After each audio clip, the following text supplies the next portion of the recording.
for the very first time today. Good. Anybody from out of the country?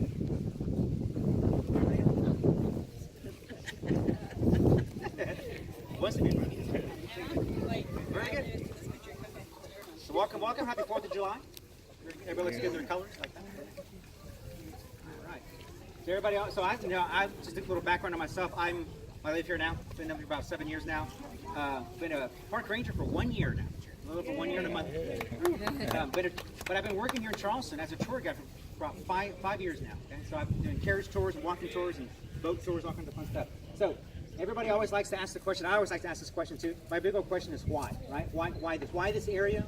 What's so important about this area? Why the city? Why this fort? Why was the fort built here? Why is the fort facing this way when the city's that way and the ocean's that way? Okay, so everything depends on the water. Okay, it's all based on water. You got the Atlantic Ocean over here, right? You just came down here on the Charleston Harbor. There's water over here, right? You started on the Cooper River. Okay, that's on the eastern side of the city. So the western side of the city is the Ashley River. Now those two main rivers, they're going to feed all the major streams and creeks around here, which in turn feed the land. The land's been very good to us over the years. That's why a lot of people have liked this area. Is the farming. The three major cash crops over the years were rice, indigo, and cotton in the early on stages. Natural resources. Did you guys see dolphins on the way down here? Yes. Dolphins. Okay. The Atlantic bottlenose dolphins usually migrate up and down the coastline, but here in the Charleston Harbor, we have what's known as a resident population. So about 150 dolphins live here all year round. Okay. What keeps the dolphins here all year round? Food, right? The fish, right? Good seafood. They like the seafood too. Same thing with the birds. Right on cue, right? So the birds like the seafood as well. That's pretty cool. Pelicans. So the brown pelicans. Look at the flagpole. All right. So everybody's like this. So, shipping. That's a big one here. Every single day. Other than a hurricane, there's no reason not to have shipping here every single day. Okay. So this harbor's not going to ice up on you. It's not going to get cold down here. It stays pretty warm, right? So you can stay open all year round. Everyone has always liked this area. Everyone has always wanted some sort of control of this area. The Spanish came through here in the 1520s. The French came through here in the 1560s. They both lasted about a year at a time. Then they went away. The English were the successful ones. You guys probably just heard the story on the boat.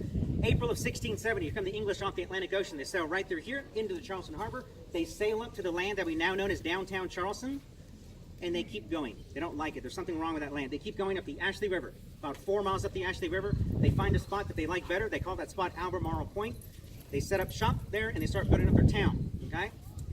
You have a settlement. First thing on your mind is safety. They're worried about the Spanish coming back. They're worried about the French coming back. And they're also worried about all the stories that they heard on the way over here about the hostile natives, right? The mean, ugly people that used to live here. Well, they do meet a group of natives. They're called the Kiowa Indians. They're very nice people. The Kiowa knew what the English wanted to do with the safety of their town. So they said, look, if you're going to build up your walled city, it's not going to work over there because guess what? You can't see people coming at you. You have to build over here on this peninsula. That way you can see people coming off the ocean. You can see people coming up and down all the major rivers. If there's going to be any sort of land attack, there's only a narrow neck of land at the top. That's the only way in or out. Okay?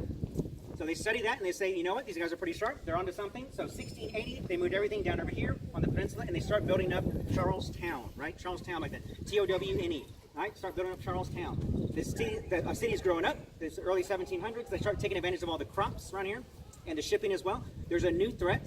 What's that threat now on the waters in the 1700s? You got all that money and all the goods on the water every single day? Pirates, yes. Charleston had a pretty nasty pirate problem a long time ago. Blackbeard was here. That's a Blackbeard actually did some work here, I guess you would say, right? He would do work. Okay. Pirates over the years kind of phase each other out. There's a lot of competition, so they kind of killed each other off. We do have a lot of legends and stories and tall tales around here in these parts. We like to exaggerate stuff here in the South. People used to say that the pirates used to circulate false charts of the harbor, fake maps of the harbor. Why would they do that? Because they're pirates and they're jerks, right? Now, there's a sandbar that we told you not to walk onto, right? There's lots of sandy shoals and sandbars all around this harbor. People nowadays with their fancy charts still get themselves stuck in the sandbars up there. Okay, so people used to get themselves stuck in the sandbars. We always thought that was the wrongdoings of the pirates. It wasn't. It was just people making mistakes. But the pirates are taking advantage of that stuff. Get your ship and get all your stuff and this whatever. Okay. Anyways, like I said, pirates phase themselves out. So we're done with the pirate situation. Still worried about safety. At this time, we have a lot of money now, right? So we're really doing a lot of work on the fields. So much so that we're thinking we can kind of handle this thing on our own. This is the mid to late 1700s. We want our independence from the British. They're not doing a whole lot to keep us safe, and they're also raising taxes on us. Okay, so actually, this is 1776, June 28th, 1776. I'm sorry, March 1776. we declare our independence from the British. They don't like that. They want to come down here and send us a message that they don't like that. So June 28, 1776, just on the other side of this wall over here, they send 9 boats, 9 British warships. They're shooting cannonballs at one of our forts. They're not shooting at Fort Sumter because we're not here yet. They're shooting on Sullivan's Island at a little fort over there. It's now known as Fort Moultrie. Okay? So picture this, 9 British boats firing cannonballs at one little bitty fort. Sounds like a pretty easy task. Sounds like they should have been successful. They were not successful. Who knows why they were not successful? Palmetto tree. Is that what? Palmetto tree. A tree stopped the British, right? Okay, and that's the reason why there's the image of this tree on our flags and the hats and shirts and everything like that. Right? The palmetto tree. The fort was made out of rock and brick, or rock and dirt, but it was lined with the logs of the palmetto tree, that soft, spongy wood. Those cannonballs flying over there, either getting stuck in the walls of the fort or they're bouncing off and rolling away. Okay? Back to the legends and tall tales, they say that we took those very same British cannonballs out of the walls, we got them out of the ground, we cleaned them off, we stuck them in our cannons, right? And sent them back to the British. Recycling. Right? That did not happen. That is a story. Okay, I guess that's what. Think about it. It'd be a miracle if someone else's cannonballs fit in your own cannon. Just think that's not going to work. All right. What it did do is buy us time. We were able to load up all of our guns. We fired back at the British and damaged all 9 of their ships. Okay. 2 of the boats actually tried to go around Sullivan's Island, and they got themselves stuck on the sandbars. All right. So, anyways, done with the British. Right. That's the reason why there's a palmetto tree on our state flag, and on people's hats and shirts and keychains and plates and whatever you buy in the marketplace. Okay. So we're done with the British, so we think, right? But the British do end up coming back, 1780 to 1782, brief occupation of the town. By 1783, they actually go away for good. 1783 was when Charlestown becomes Charleston, okay? Early 1800s, like now we're making a lot of money off these crops, right? We're starting to argue about how we're doing on this stuff, right? Or we're arguing about how there's so many people here that are very, very wealthy, and a lot of people here that are very much not so wealthy, okay? It's the whole slavery issue, okay? Should we do it like this? Should we do it like that? Do we have other ways of doing this work? Yes, we do. Well, we're not going to implement it. We can't argue about that too much right now because the British do end up coming back in 1812, actually 1814, up to Chesapeake Bay, Washington, D.C., right through the middle, untouched, and they burned Washington, D.C. Well, they were out of range of the guns. On the shorelines up there, cannons had in the 1815, 1820 range, had a range of about 1.25 miles. They couldn't reach the middle of the bay. Same situation here, from Sullivan's Island out to James Island. This was wide open water. Okay, so we decided in the 1820s we're going to plug the holes in our defenses. Charleston was one of those holes. We decided we're going to build a fort right here, after building an island, right here in the middle of the harbor, okay, because of the guns. You could sail a boat off the Atlantic Ocean, so right through here, you're out of range of Fort Moultrie, you're out of range of Fort Johnson, you slip right into the harbor. All you have to mess with now is Castle Pinckney, that's that little fort you saw on the way down here, right? By then, you're so close to the city, shoot over the fort and hit the city. 1829, we start building the island foundation for Fort Sumter, about 80,000 tons of rock and granite blocks on this spot. Then after that, all the bricks came along, right? Another myth, slaves built Fort Sumter. They did not. They made the bricks, though. It was the government contractors who actually built Fort Sumter. But these are all handmade bricks by the enslaved people around here, right? That's why the bricks are so special. So these are handmade bricks. I'll show you later on where there's some fingerprints in the bricks. It's pretty cool stuff. All right, for the next 30 years, we're building Fort Sumter. Still arguing about the whole slavery issue. The thing that kind of blows everything up is 1860 when Abraham Lincoln is elected president. He doesn't want to end slavery necessarily, but he wants to stop the spread of slavery off to the west. That's still going to put a major dent on the economics here. South Carolina doesn't like that. Their solution is we're out. On December the 20th, 1860, South Carolina becomes the first state to secede. At that time, there is a U.S. Army force here in town. They're over there at Moultrie on Sullivan's Island. It's Major Robert Anderson and his men, right? He starts to fear for his safety. The South Carolina state troops are now taking over all the forts and batteries around here. He sneaks out of Moultrie because it's very, very small. He sneaks into the big house, right? Now, this used to be tall. Not that much bigger, but it was tall. 2 stories of brick all the way around, and on the inside, these 3 walls, 1, 2, and 3 over there, a 3-story building. It's a big, big building, right? The next morning, he raises his American flag, which stood right about over here, raises his American flag, a 20 by 36 flag. That's a 10 by 15. Okay, so his flag is 20 by 36. Charleston sees that flag from the city and they say, no, sir, that's not how this works. This is not the United States. This is South Carolina. We're on our own. You and your men, please leave. And that's it. So the whole thing starts. Please leave. For the next 4 months, we're asking this guy, please leave. Or they're asking this guy, please leave. Okay?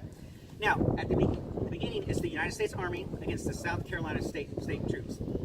A couple months into it, it's the Confederacy now, okay? So it's the Confederacy against the Union. Everybody knows each other. All the Confederate officers know all the Union officers because these guys all went to school together, they served together, they all trained together. Okay. Major Anderson, who's in charge of Fort Sumter, used to be General Beauregard's teacher up at West Point. Right? So these guys really, really know each other.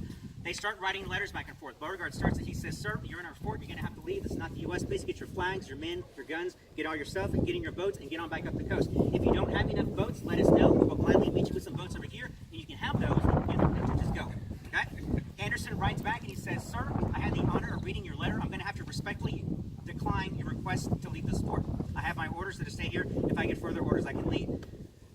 Beauregard writes back and says, sir, I read your letter, and I have my orders as well. They're to get you out of this fort. If need be, I can reduce this fort. So it goes back and forth with that for some time. Eventually, Beauregard cuts off all supplies from the city into the fort. Anderson writes back one day and says, sir, by my calculations, we're going to be out of supplies in a couple weeks. Beauregard says, very well. At the end of those 2 weeks, can you please leave because we have to start doing something. All right, he doesn't leave. He's still here. Union supply ships are coming in, either on the 12th or the 15th of April, right? Ships are coming in. Beauregard writes one more letter. He says, if you're still here on the morning of April the 12th, I have to start firing on Fort Sumter. Those are my orders. Anderson basically responds with, sir, you have your orders. And that's how it starts. Okay, April the 12th, 1861, 4:30 in the morning. One shot flies out of Fort Johnson right over there.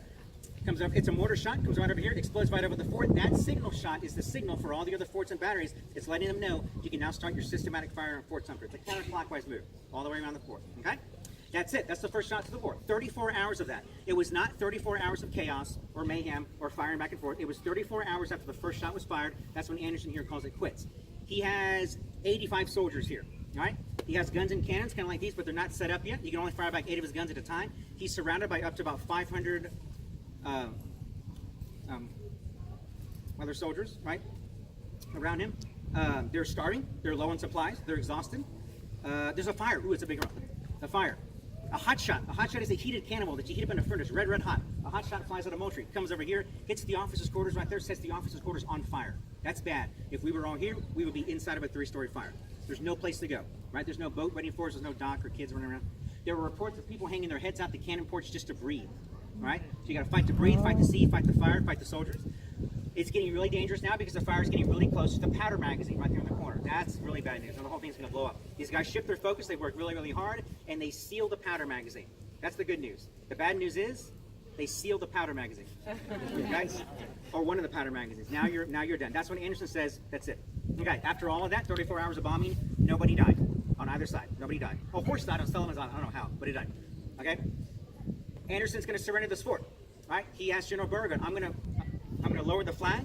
When I do that, I want 100 shots going off all around the fort. Is that okay? Beauregard says, absolutely. Sounds good to me. They don't have 100 guns to shoot, but they're going to shoot 100 shots. That's a lot of shots. They don't make it to 100. They stop at 50. After shot number 47, there's an accident. Some say that the cannon blew up. Some say that there was like another fire or a spark or something like that. But anyway, there's an explosion. Brick and metal and dirt start to fly around here. A piece of metal hits this man in the head, and he kills him. It was the gunner, Private Daniel Howe. That was the first death of the Civil War. It was just an accident. It was friendly fire. It was an accident. It also injures another man, and he dies a couple days later. So the first 2 deaths of the war were just accidents. So that's that. Now, the fort itself, like I said, it was very, very tall. 2 stories on the outside, 3 stories on the inside. It's a Pentagon-shaped fort, 5-sided. It's actually facing this way. The city's over here. The ocean's over here. The whole point of this building is to catch the foreign ships when they come off the ocean. Those ships now have to pass in between Fort Sumter and Fort Moultrie. Okay? So we're the safety net. We're supposed to work as a team. You got Moultrie, Sumter, and Johnson. We never work as a team because we couldn't stop arguing with each other. We started blowing each other up. Kids like to catch this fact. They always seem to ask me, sir, how can these other forts shoot at each other and damage each other if you just got finished telling us the reason why they built Fort Sumter here is because it was out of range of the guns? And they're right. First time I heard that question, I was like, oh, kids. But they're right. In 1820, cannons had a range of 1.25 miles. By 1861, when the Civil War starts, cannons now have a range of 1.5 miles. Now you're in range. By 1863, they had the rifle artillery now, and now you have a range of 3.5 to 5 miles. Right? So that's a lot of stuff. Here, this big black structure here, by Isaac Hugie, built in 1898. This is more modern day stuff. Built to house 2 main guns, one right here where the museum sits, and the other one on the other side of the bookstore. Those 2 guns faced out to sea. Those are the 1,000-pound round 12-inch guns with a range of 8 miles. Right? That's in 1900. From the flagpole to the USS Yorktown where you started, that's 4.2 miles. So double your whole trip out here. That's how far those guns can shoot. All right, I don't want to take up too much more of your time. Walk around, read the signs. In the museum is a 33-star American flag. That is the actual flag that was flying right about here. That's the flag that took the first shot in the American Civil War. Welcome to Fort Sumter. Welcome to Charleston, South Carolina, and ask all the questions you want. Thank you.